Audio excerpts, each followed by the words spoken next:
வணக்கம். நான் உங்கள் அன்பான சயின்டிபிக் வேதிக் அஸ்ட்ராலஜி பேசுகிறேன்.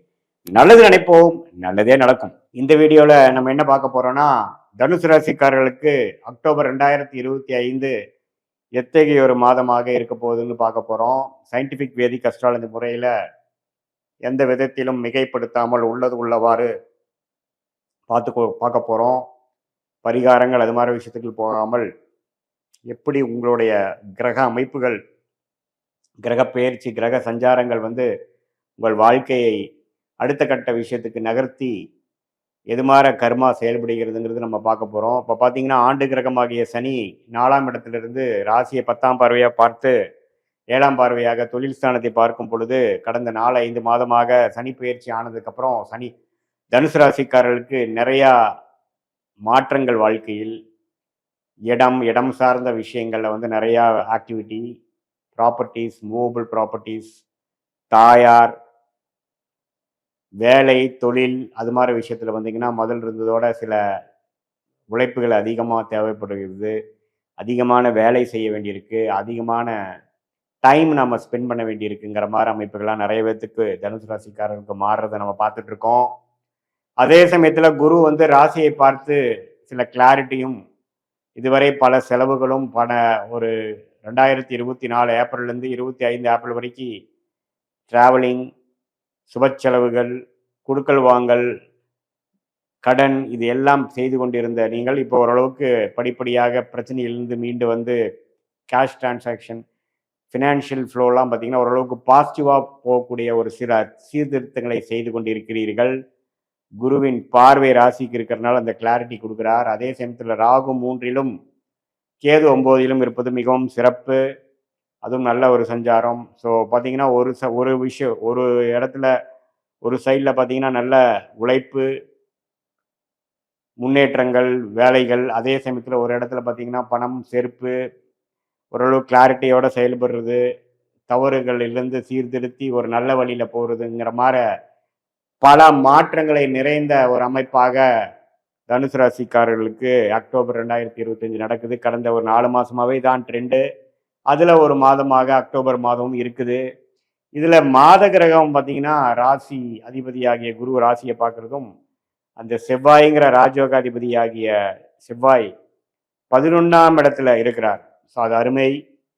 ஸோ வீடு, இடம் சார்ந்த விஷயத்தில் நல்ல லாபம், விளையாட்டுத்துறையில் இருக்கிறவங்களுக்கு வெற்றி. ஏன்னா குருவின் பார்வை இருக்குது. மெடிக்கல் ரிலேட்டட், கேட்டரிங் துறையில் இருக்கிறவங்க, ரியல் எஸ்டேட் துறையில் இருக்கிறவங்களுக்கெல்லாம் சில நல்ல ஒரு மாற்றங்கள் கொடுக்கக்கூடிய அமைப்புகள் உண்டு. ஸோ இது மாதிரியான அமைப்புகள் இருக்கக்கூடிய தனுசு ராசிக்காரர்களுக்கு புதன் 10ஆம் இடத்துலேருந்து 11ஆம் இடம் வருவது ஒன்றுமே அருமை. தொழிலில் ஜெயிக்கக்கூடிய அமைப்பு, லாபங்கள் பெறக்கூடிய அமைப்பு, வேலையில் நல்ல ஒரு ப்ரொஃபைல் மாறுதல், திட்டங்கள் தீட்டி அதை செயல்பட்டு அதை ஜெயிக்கக்கூடிய அமைப்பு. மாணவர்கள் ஒன்றுமே நல்ல கிளாரிட்டியோட படிக்கிறது, முதல் வாங்கின மார்க்கோட இன்னும் கொஞ்சம் பெட்டராக வாங்குறது, இன்னும் கொஞ்சம் கான்ஃபிடன்ஸ் பெறுவது, என்ன படிக்கணும் ஃப்யூச்சர்லைங்கிறது ஒரு நல்ல முடிவு எடுப்பது, கன்ஃபியூஷன் குறையிறது, வெளிநாடு போகணும்னு நினைக்கிறவங்களுக்கு ஒரு சில காலேஜில் அட்மிஷன் கிடைக்கிறது, அது மாதிரி பல நல்ல விஷயங்கள் கிடைக்கக்கூடிய அமைப்புகள் உண்டு. அதே சமயத்தில் சுக்கிரனும் பார்த்தீங்கன்னா 10ஆம் இடத்துக்கு வருவது ஒன்றுமே தொழில், வேலை, மேன்மையை கொடுக்கக்கூடிய அமைப்பு. சூரியன் 11ஆம் இடத்துக்கு வந்தாலும் குருவின் பார்வை பெற்றிருக்கிறார். ஸோ நல்ல இதுவரை செய்த உழைப்புக்கு, கடந்த 6 மாதமாக நீங்கள் செய்த வேலை, கடினமான உழைப்பு, உத்வேகமான முயற்சி, அதுக்கு ஒரு நல்ல பலன் கொடுக்கக்கூடிய ஒரு மாதமாக, குறிப்பாக சொல்லப்போனால் செகண்ட் வீக்லேருந்து அக்டோபர் மாதம் 2025லேருந்து 4th வீக் ஒரு அடுத்த 20 நாட்கள் மிகவும் லாபங்கள் பெறக்கூடிய அமைப்பாகவும், பெனிஃபிட் அடையக்கூடிய அமைப்பாகவும், அந்த அனுகூல ரிசல்ட்டை பெறக்கூடிய அமைப்பாகவும் தனுசு ராசிக்காரர்களுக்கு இருக்குது. பொதுவாக சொல்லப்போனால் ஒரு பக்கம் சனி பல பிரச்சனைகள்னு சொல்கிறதோட பல சேலஞ்சஸை கொடுத்தாலும் அதை எதிர்கொள்கிற மனசையும் கொடுத்து, அந்த சேலஞ்சஸையும் அந்த எதிர்ப்புகளை சமாளித்து அதன் மூலமாக வாழ்க்கையில் அடுத்த கட்ட முன்னேற்றம், பண விஷயமா இருந்தாலும் சரி, சொத்து விஷயமா இருந்தாலும் சரி, வேலையில் முன்னேற்றமாக இருந்தாலும் சரி, தொழில் முன்னேற்றமாக இருந்தாலும், படிப்புல அடுத்த லெவலுக்கு போகக்கூடிய அமைப்பு எல்லாமே ஓரளவுக்கு தனுசு ராசிக்காரர்களுக்கு எதிர்ப்புகள் இருந்தாலும், பிரச்சனைகள் இருந்தாலும் அதில் முன்னேற்றமும் அதை அந்த பிரச்சனைகளை எல்லாம் படிக்கற்களாக யூஸ் பண்ணி நீங்கள் வந்து அடுத்தடுத்து வாழ்க்கையில் ஜெயிக்கக்கூடிய அமைப்பு வந்து கண்டிப்பாக கொடுக்குறார்.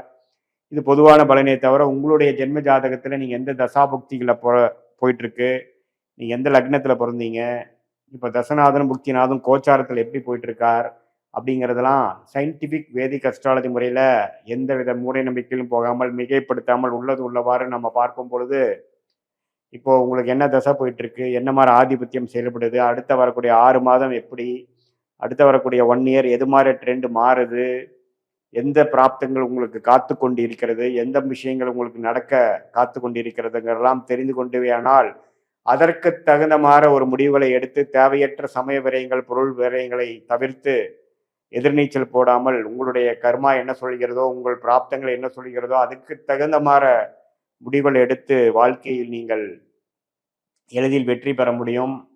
இப்போ இந்திய வேத தோட்டத்தில் வந்து பார்த்தீங்கன்னா இந்த ஒளி தத்துவம் மூலம் பார்க்கும் பொழுது எந்த மாதிரி விஷயங்கள் எப்போ நமக்கு பிரகாசமாக கொடுக்கக்கூடிய அமைப்பு இருக்குது, நம்ம எந்த தொழில் போகக்கூடிய அமைப்பு இருக்குது, நம்மளுடைய ஜாதகத்தில் எந்த பிராப்தம் இருக்குது, கல்யாணம் எப்போ நடக்கக்கூடிய அமைப்புகள் இருக்குது, தொழில் மாற்றங்கள் எப்போ, வேலை மாற்றங்கள் எப்போ, வெளிநாடு வாய்ப்புகள் எப்படி, படிப்பு எந்த மாதிரி டைமில் வந்து வரைக்கும் படிக்க போகிறோம், எப்போ வேலையை ஸ்டார்ட் பண்ண போகிறோம், எப்போ ப்ரொமோஷன் வரும், அரசு விஷயங்கள் உண்டா இல்லையா, இது மாதிரி பல விஷயங்கள் நமக்கு தெரிந்து அதுக்கு தகுந்த மாதிரி நம்மளுடைய வாழ்க்கையோட அன்றாட உழைப்புகளும் அன்றாட முயற்சிகளையும் நாமல் ஓரளவுக்கு நம்ம சரி செய்து கொண்டே ஆனால் தேவையற்ற பொருள் விரயங்கள், தேவையற்ற சமய விரயங்களை தவிர்த்து நமக்கு தேவையில்லாத நமக்கு வாழ்க்கையில் வரப்போகாத சில பிராப்தங்களை நோக்கி நம்ம போகாமல் நமக்கு எது உடன்பட்டு இருக்கிறதோ, நமக்கு எது கர்மாவுக்குள் வருகிறதோ அதை மறுத்தும் நம்ம மேற்கொண்டு நம்ம போகும்பொழுது ஓரளவுக்கு எதிர்நீச்சல் செய்யாமல் நம்மளுடைய உழைப்புகள் வீண் போகாமல் நம்ம பெற வேண்டிய வெற்றியை எளிதில் பெற்று வாழ்க்கையில் அந்தந்த ஏஜில் அந்தந்த வயதில் வந்து வரக்கூடிய முன்னேற்றத்தை டிலே பண்ணாமல் நம்மளுடைய நேரங்கள் எப்படி இருக்குது, சில நேரத்தில் வேகமாக போகலாம், சில நேரத்தில் வந்து கொஞ்சம் அடக்கி வாசிக்கக்கூடிய மெதுவாக செல்லக்கூடிய சில காலகட்டங்கள் இருக்குது. இப்போ போயிட்டு இருக்கிற காலகட்டம் வந்து எத்தகைய ஒரு காலகட்டம், நமக்கு தசாபுக்திகள் வந்து உயர்வை கொடுக்கக்கூடிய தசாபுக்திகள் போய் கொண்டு இருக்கிறதா, அல்லது பிரச்சனை கொடுக்கக்கூடியதா, அல்லது கொஞ்சம் பொறுமையாக போய் ஜெயிக்க வேண்டிய அமைப்பு இருக்கா, அல்லது இந்த காலகட்டம் தான் நமக்கு பெஸ்ட்டு காலகட்டமாக ஒரு மோஸ்ட் ஃபார்ச்சுனேட் என்று சொல்லப்படுகிற யோகமான காலகட்டமாக இருக்கிறதா, அதெல்லாம் நம்ம தெரிந்து கொண்டே ஆனால் அதற்கு தகுந்த மாற நம்மளுடைய வாழ்க்கை முயற்சிகளோட அளவுகளை முடிவு செய்து அதுக்கு தகுந்த மாதிரி விஷயங்களை செய்யும் பொழுது வாழ்க்கையில் எளிதில் வெற்றப்பட முடியும். இந்திய வேத ஜோதிடத்தை கரெக்டான முறையில் நாமல் உபயோகிக்க முடியுங்கிறதை கேட்டுக்கொள்கிறேன். மீண்டும் மற்றொரு காணொளியில் சந்திப்போம். நன்றி, வணக்கம்.